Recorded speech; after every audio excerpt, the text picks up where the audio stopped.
کاڼي کرښې فیسبوک پاڼې او یوټیوب چینل قدرمنو مینوالو او کتونکو سلامونه ښه راغلاست. تمه ده چې ټول برک روغ یاست. قدرمنو مینوالو نن غواړو د ناکامۍ په اړه درته خبرې وکړو. ډېر کله موږ تاسې په ژوند کې د ځان لپاره موخې یا اهداف ټاکو ولې ورته نشو رسېدلی، بې پایلې کیږو، ناکامیږو. زموږ ستاسې د حالت غوندې ورته یو ځوان او هغه هم د همدغه ستونزو سره مخ و. هغه غوښتل چې ډاکټر شي، کله چې طب شروع کړه ستونزې ورته پیدا شولې، طبابت ورته سخت په نظر راغی. طب برخه یې پرېښودله او ویې غوښتل چې انجینر شي. کله چې انجینري شروع کړله هغه کې هم چې کله له ستونزو سره مخامخ شو او ریاضي او فیزیک ورته لږ سخت تمام شو، نو ایسته یې انجینري هم پرېښودله او په دې فکر کې شو چې فرضاً یو بل مسلک باید غوره کړي، فرضاً زراعت دې ولولي یا ژورنالیزم دې ولولي. خو دغه هره برخه چې شروع کوي د ځینو ستونزو سره چې مخامخ کېږي بالاخره خپله موخه پرېږدي او یوه بله موخه د ځان دپاره ټاکي. دا راځي د یو عالم نه پوښتنه کوي چې صاحب زه د دغسې ستونزو سره مخامخ یم. هغه ورته وایي زه په دې اړه نه پوهېږم، خو زما یو ملګری دی په فلاني ښار کې اوسېږي او ته داسې وکړه چې لاړ شه، د هغه خواته لاړ شه، هغه نه دا پوښتنه وکړه، هغه به درته په دې اړه نظر درکړي. دی روانېږي او کله چې د هغه عالم ځای ته رسېږي ډېر یو ښکلی باغ دی، همدغسې ښکلی باغ لکه تاسو چې ګورئ چې داسې شنه چمنونه دي او دارنګه شنه بوټي دي او ونې دي او ګلان دي. خو دی داخلېږي او بالاخره د هغه عالم څنګ ته چې ورځي د هغه نه دا پوښتنه کوي. هغه ورته وایي ګوره ته داسې وکړه، د دې پوښتنې ځواب به وروسته درکړم، خو زما یوه کورنۍ دنده ترسره کړه.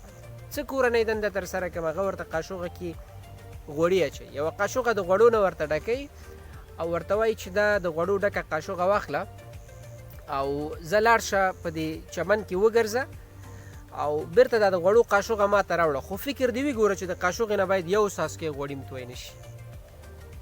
چمنونو کې وګرځه، چکر ووهه، خو ګوره د قاشوغې نه یو څاڅکی غوړي هم باید توی نه شي. وګرځه، چکر ووهه، خو بیرته ګوره ډکه قاشوغه غوړي ما ته راورسوه.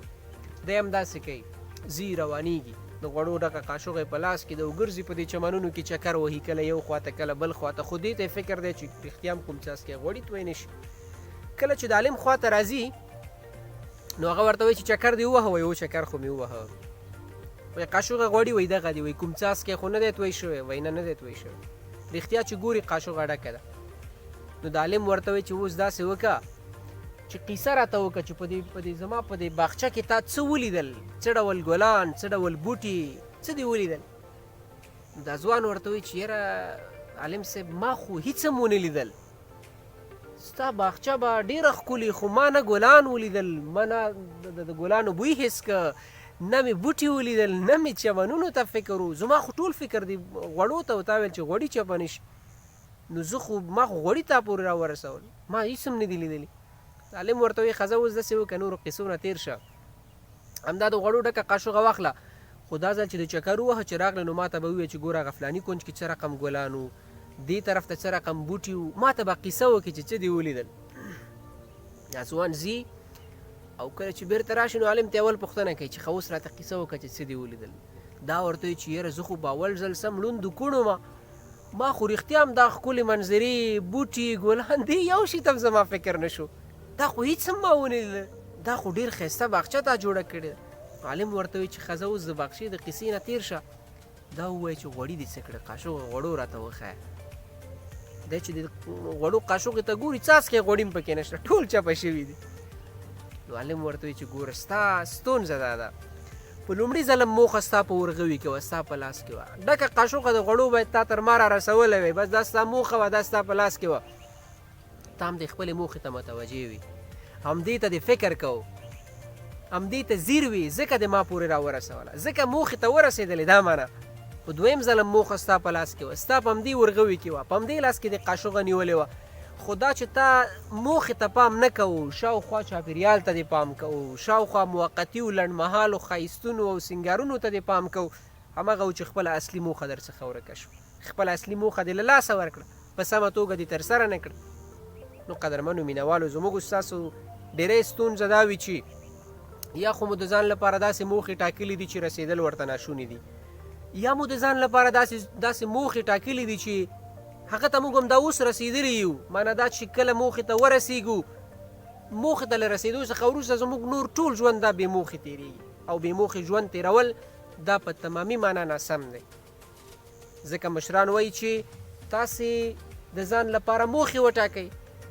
په ژوند کې باید لازمي تاسې موخې ولرئ، که نه تاسې مجبور یاست چې د نورو خلکو د موخو د ترلاسه کولو لپاره کار وکړئ. تاسو وګورئ مینهوالو، موږ تاسې یو څوک غواړي چې ډاکټر شي. اوس د هغه موخه دا ده چې زه د ډاکټر شم. 12 کاله مکتب لولي، 7 کاله یا 8 کاله پوهنتون لولي، تقریبا 20 کاله وروسته دا ډاکټر کیږي. کله چې ډاکټر شو، له ډاکټر کېدلو څخه وروسته د ده چې څومره ژوند تېرېږي دا ټول بېهوده ژوند دی. بېهوده په دې معنا چې دا بې موخې ژوند دی. دلته نور د دې د ژوند ځانګړې موخه نشته. یا دا چې یو څوک غواړي لیکوال شي، کله چې کتاب ولیکي او چاپ شو، بس په ده د لیکوال اطلاق کېږي او د ده نه وروسته د ده ټول ژوند دا بې موخې تېرېږي. نو راځئ د ځان لپاره ځینې داسې موخې وټاکو چې هغه تلپاتې موخې وي او د هغه دپاره موږ تاسو په دوامدار ډول باندې کار وکړو.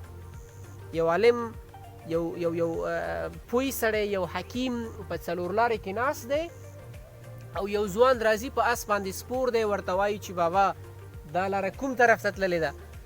هغه ورته وایي چې بچیه چې ته کوم چېرته ځې؟ ستا موخه څه ده؟ ته غواړې چېرته لاړ شي؟ دا ځوان ورته وایي چې نه بابا زه همداسې چکري راوتلی یم، واسې پوښتنه مې وکړه. نو بابا ورته وایي چې بچیه په دې هره لاره باندې چې ځې لاړ شه، تا دپاره ټولې لارې یو شان دي او په هره لاره چې لاړې د لارې اخر ته چې ورسېدلې نو پوه به شې چې لاره چېرته تللې. موخه د حکیم دا وه چې ځوان د ځان لپاره اصلي مقصد او موخه نه وه ټاکلې. د هغه سرنوشت او منزل نه و معلوم چې دی غواړي چېرته لاړ شي. نو رښتیا هم د هغه لپاره ټولې لارې یو ډول وي. قدرمنو مینهوالو، راځئ د ځان لپاره موخې وټاکو. ژوند د یو مقصد لپاره موږ ته الله تعالی راکړی دی. لومړی خو د ژوند یو ستر مقصد دا دی چې موږ تاسې الله تعالی د خپل عبادت لپاره پیدا کړي یو، د الله تعالی عبادت وکړو او د دنیوي ژوند د تېرولو لپاره ځان دپاره ځینې موخې وټاکو، موخو ته متوجه اوسو، د هغه دپاره کار وکړو او لرې نه ده چې موږ تاسو که چیرې هڅه وکړو او کوښښ وکړو موږ تاسې خپلې موخې ترلاسه کولی شو. ځکه نورو خلکو دا کار کړی دی. نورو خلکو د ځان لپاره موخې ټاکلي دي او په ډېرې اسانۍ سره یا دا چې له ډېرو سختیو څخه وروسته ورته رسېدلي دي. نو راځئ چې د موخو د ترلاسه کولو دپاره که له ستونزو سره مخامخ کیږو نو لږ تر لږه موږ تاسې تګلارې بدلې کړو، هېڅکله موخې بدلې نه کړو. تمه ده چې ویډیو به مو خوښه شوې وي. د کاڼي کرښې فیسبوک پاڼه در سره فالو او د کاڼي کرښې یوټیوب چینل له سبسکرایبه مه هېروئ. تر راتلونکي د کاڼي کرښې خپرونې ښې چارې.